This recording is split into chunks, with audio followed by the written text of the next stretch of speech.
ყიბოს მკურნალობის ახალი მეთოდი და ინოვაცია მედიცინაში. 5 წუთიანი ვაქცინაცია ხანგრძლივი ქიმიოთერაპიის ნაცვლად. ფილტვის, ნაწლავის, თირკმელების, შარდის ბუშტის, საყლაპავის, კანის, თავისა და ძუძუს ყიბოს სამკურნალოდ ინგლისის ჯანდაცვის ეროვნული სამსახური ეგრეთ წოდებულ სუპერ ინექციას იწყებს. ეს არ არის ტრადიციული გაგებით ვაქცინაცია. ახალი პრეპარატი უკვე დიაგნოზ დასმული პაციენტებისთვის არის განკუთვნილი და მიზნად ისახავს იმუნური სისტემის გააქტიურებას, რათა ორგანიზმმა თავად შეძლოს სიმსივნურ უჯრედებთან ბრძოლა. მედიკამენტებისა და ჯანდაცვის პროდუქტების მარეგულირებელმა სააგენტომ ბრიტანული ვაქცინა უკვე დაამტკიცა. დეტალებს ნახავთ მარიკა გოცირიძის რეპორტაჟში.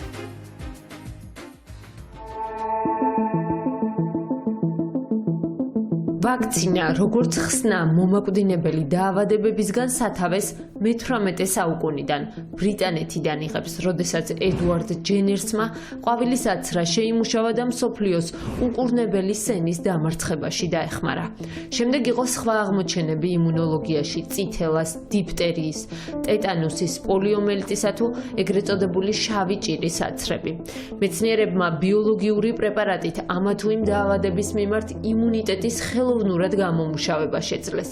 მას შემდეგ, რაც კიბო მედიცინის მთავარ გამოწვევად აღიარეს, გაჩნდა მოლოდინი, რომ მეცნიერები ამ ვერაგი დაავადების წინააღმდეგაც შექმნიდნენ ვაქცინას.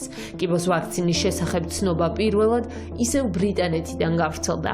ინგლისი სიმსივნის იმუნიზაციას იწყებს.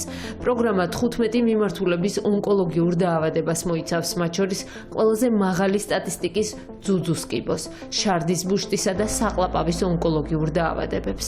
კანის, კუჭის, ფილტვის, გასტროინტესტინალური ტრაქტის უამრავი პირველადი ლოკალიზაციის სიმსივნის შემთხვევაში, როდესაც სიმსივნე არის იმუნომგრძნობიარე, ამ მედიკამენტზე აქვს საშუალება ხოლმე, რომ გაკონტროლდეს და იყოს ხანგრძლივი დროის განმავლობაში კონტროლ ქვეშ. საკმაოდ დიდი ნაბიჯი არის. თანამედროვე ონკოლოგიაში წინ გადადგმული ნაბიჯი არ არის კლასიკური გაგებით ვაქცინა, რადგან ის არა დაავადების პრევენციისთვის, არამედ უკვე დაავადებული ონკოპაციენტებისთვის კეთდება.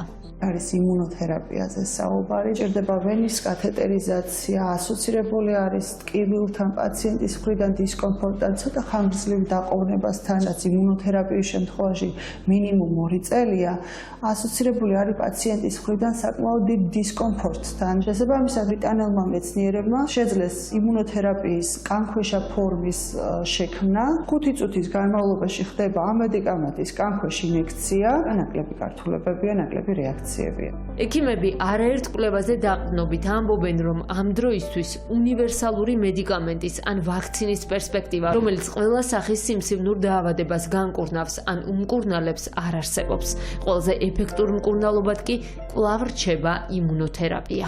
საერთოდ რატო ვიფიქრეთ, ხო, კიბოს სამკურნალო ვაქცინებზე არის ის, რომ ჩვენი იმუნური სისტემა უმეტეს შემთხვევაში სიმსივნის უჯრედებს ვერ ხედავს. ანუ რატომღაც არის დაბრმავებული სხვადასხვა მკურნალობით, მათ შორის იმუნოთერაპიით, ვცდილობთ, რომ ეს ჩვენივე იმუნური სისტემა გამოვაფხიზლოთ და ვაიძულოთ, რომ დაინახოს ეს გადაგვარებული და ცუდი უჯრედები და დახოცოს ისინი. თუ სადმე ორგანიზმში დარჩა ისეთი უჯრედი, რომელსაც აი ეს გადაგვარებული ცილა აქვს ზედაპირზე, უკვე ამ იმუნურმა უჯრედმა იცის, როგორ ამოიცნოს და როგორ გაანადგუროს იგი, ისე რომ დაზოგოს ნორმალური უჯრედები. ეს არის ვაქცინა კომბინაციაში ქიმიო და იმუნოთერაპიასთან. დამოუკიდებლად ჯერჯერობით არ არის ცნობილი.